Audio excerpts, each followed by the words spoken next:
Good morning.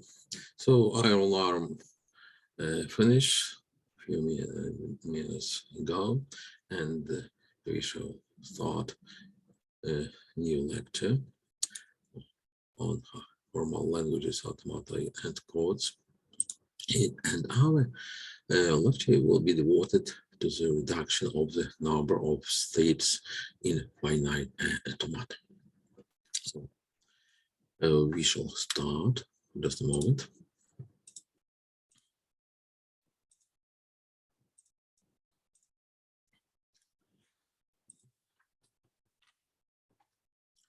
So we have lecture number 7. Any determined finite accessors defines a unique language, but the converse is not true. For a given language, there are many determined finite accessors that accept it. There may be a considerable difference in the number of states of such equivalent automata. In the term of the question, we have considered so far all solutions are equality satisfactory, but if the result are to be applied in a practical setting, there may be reason for preferring one or another. So, if we consider the following example, the two determined finite accessors depicted in picture A and picture B are equivalent, as a few test string will quickly reveal. We know some obvious unnecessary future on figure A. The state Q5 play absolutely no role in automaton because it can never be reached from the initial state Q0. Such a state is inaccessible and it can be removed along with all transition related to it, without affecting the language accepted by automaton. But even after the removal of the state Q5, the first automaton has some redundant parts. The state reachable subsequent to the first move delta of Q00 mirror thus reachable from the first move delta Q01. The second automaton combines these two options. From a strictly theoretical point of view, there is a little reason for preferring of the automaton on figure B over the figure A. However, in the term of simplicity, the second alternative is clearly preferable. Representation of an automaton for the purpose of computation requires space proportional to the number of states. To storage efficiently, it is desirable to reduce the number of states as far as possible. We now describe an algorithm that accomplishes these. Definition.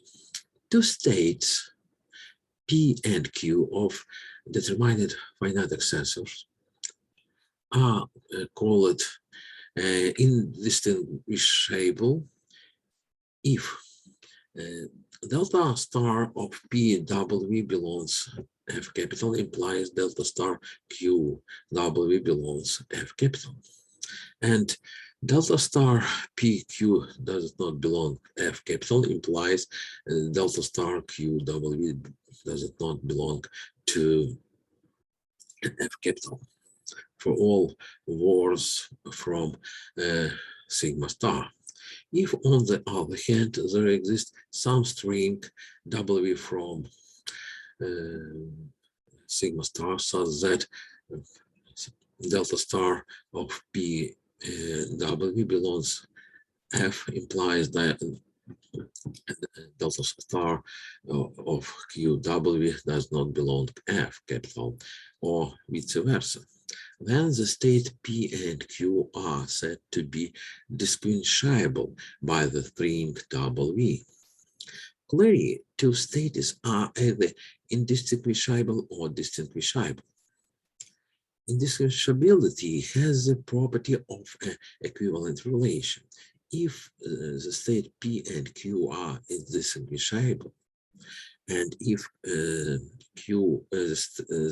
state Q and R are also indistinguishable, then so are the states P and R, and all three states are indistinguishable.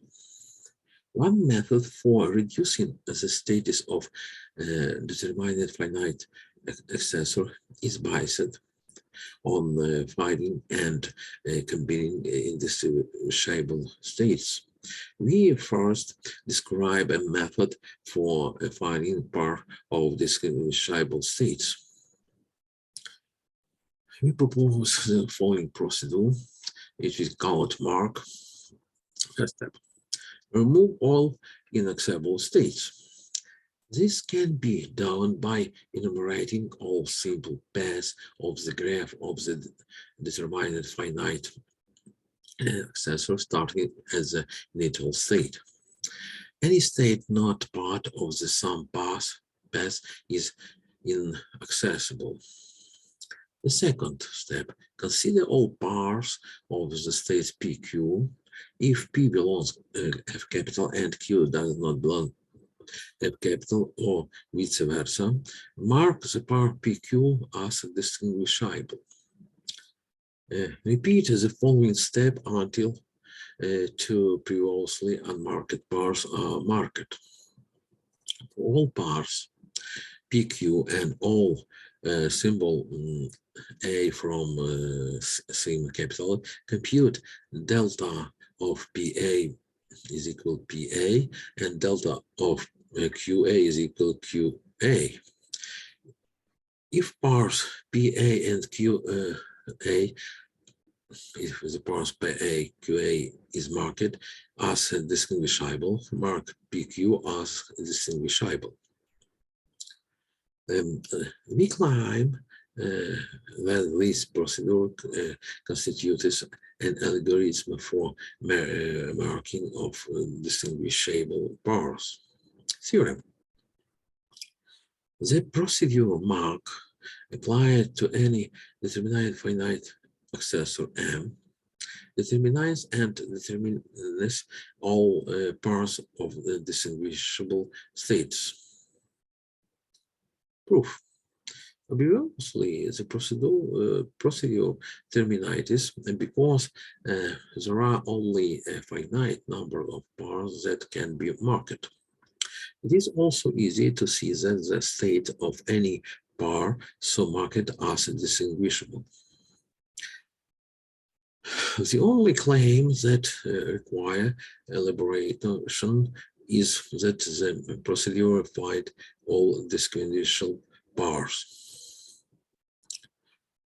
We note first that the states Qi and Qj are distinguishable with the string of the length n if and only if there exists a transition delta of Qi a, which is equal to Qk, and delta of Qj a which is equal to Ql for some symbol a from sigma capital, with the state Qk and Ql distinguishable by the string of the length n-1. We use this first to show that at completion of the nth path through the loop in step 3, all states distinguishable by string of length n or less have been marked. In step 2, we mark all parts indistinguishable by the empty word lambda. So we have a basic with n is equal 0 for induction. We now assume that the claim is true for all I equals 0, 1, so on, n minus 1, minus 1. By this inductive assumption, at the beginning of the nth pass through the loop, all states distinguishable by string or length up to n minus 1 have been marked. Because of equality 1, that delta of qi a is equal qk, and the equality 2, delta of qj a is equal ql above. At the end of this pass, all state distinguishable by strings of the length up to n will be marked.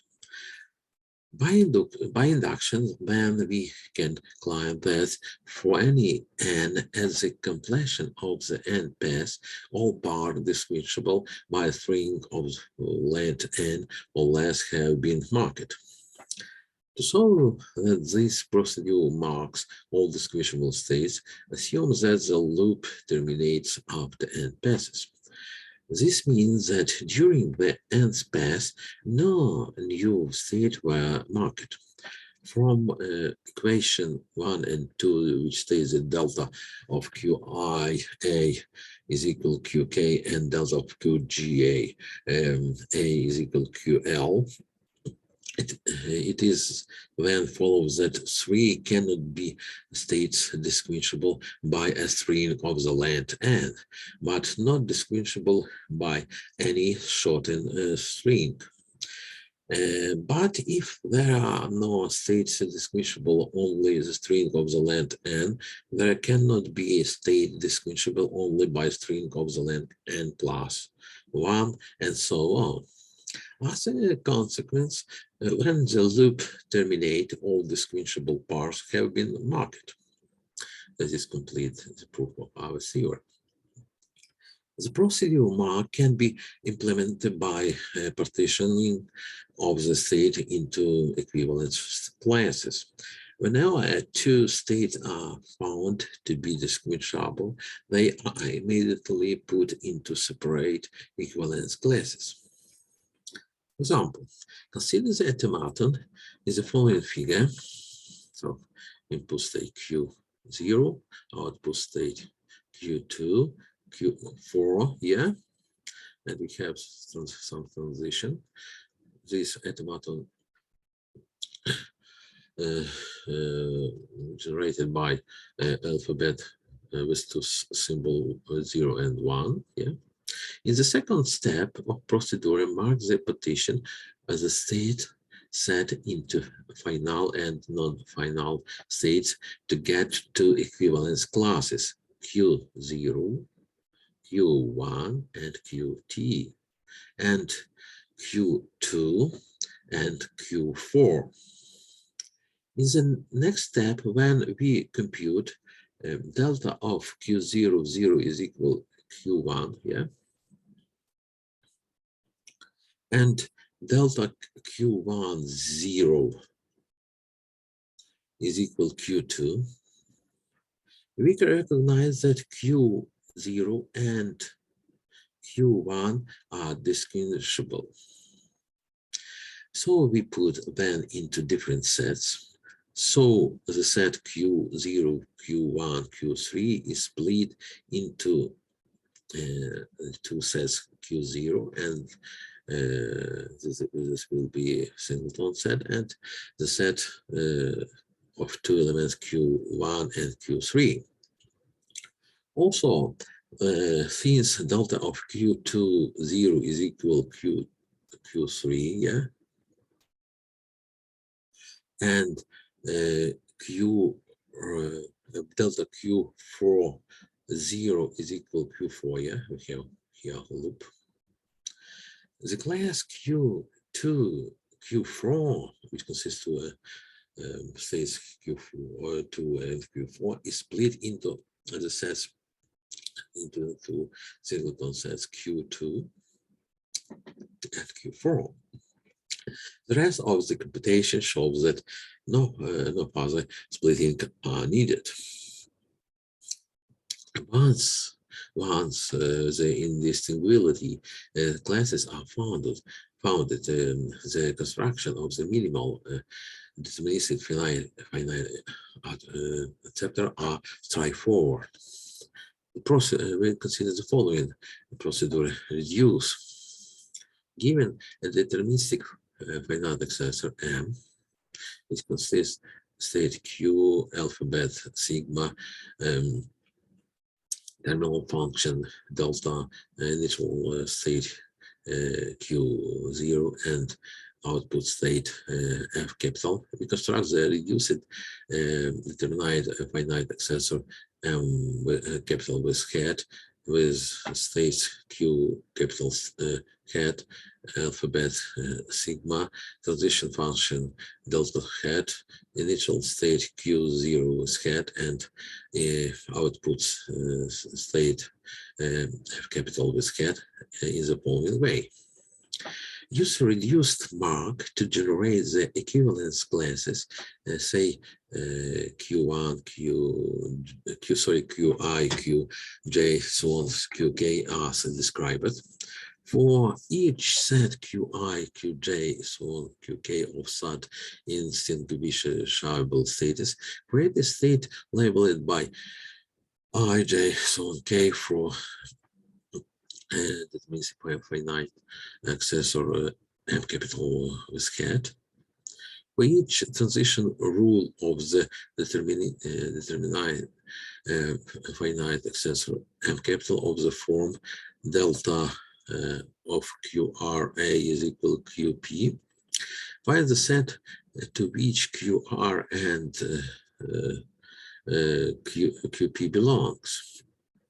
If QR belongs to QR to the set which consists of QI, QJ, so on, QK, and when the state QP belongs to the set of QL, QM, so on, QN, add to the transition function delta hat a rule delta with hat of QR, J, so on, K, A is equal L, M, so on, N. The initial state Q0 with hat is the state of the deterministic finite successor M capital with hat, whose label includes the symbol 0. That would status F capital with hat is a set of all stated whose label contains I, such that QI belongs to the F capital, where F capital is the output as a set of output status of deterministic finite successor M capital.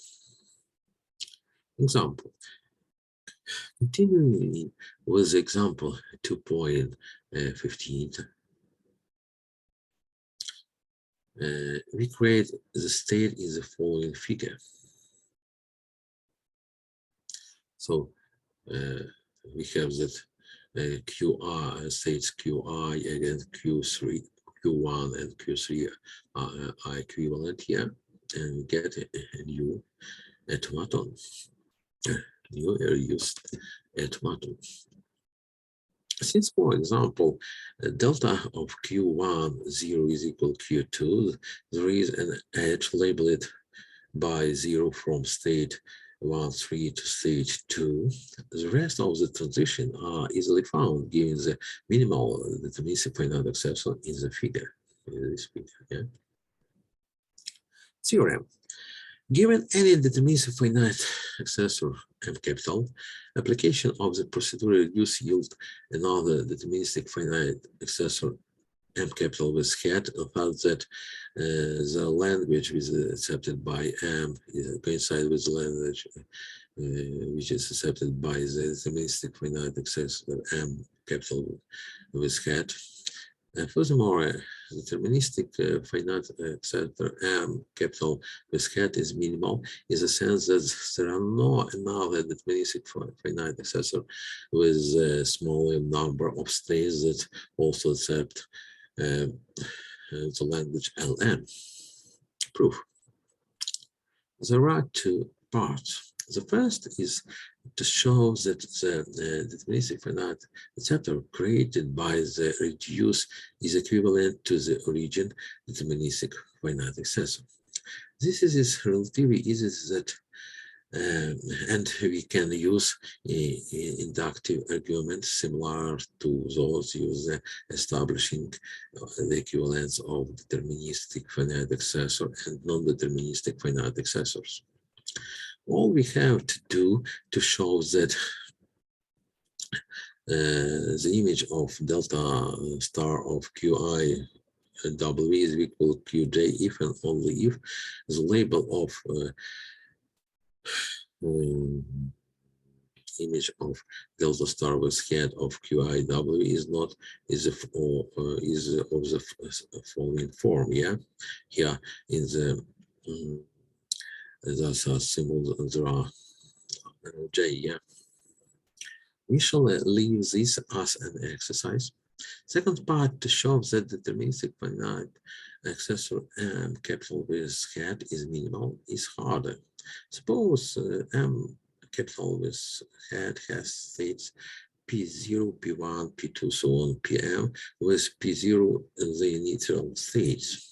Assume that there exists an equivalent deterministic finite accessor M1, M capital 1 with transition function delta 1 and initial state Q star, which is equivalent to the deterministic finite accessor M capital with head, but with fewer states. Since there are no inaccessible state in deterministic finite accessor and capital with head, there must be a distinct string W1, W2, so on, WM, such that delta star with head of P0 WI is equal PI for I from 1 to M. But since the deterministic finite accessor M capital 1 has a few states, then the deterministic finite accessor M capital with head, there must be at least two these string, say WK and WL, so that delta 1 star of Q0 WK is equal delta 1 0 of Q0 WL. Since the states PK and PL are distinguishable, there must be some string X as that delta star with head of P0 WK X is equal delta star with head of PKX is a final state, and delta star with head of Q0 of WL X is equal delta star with head PLX is a non-final state, or vice versa. In other words, the word VKX is accepted by the deterministic finite acceptor M capital head, and the word WLX is not. But note that delta 1 star with head of Q0 WK X is equal delta star 1 with head of delta star L head of Q0 WK X is equal delta star 1 with head of delta star L of head of Q0 VL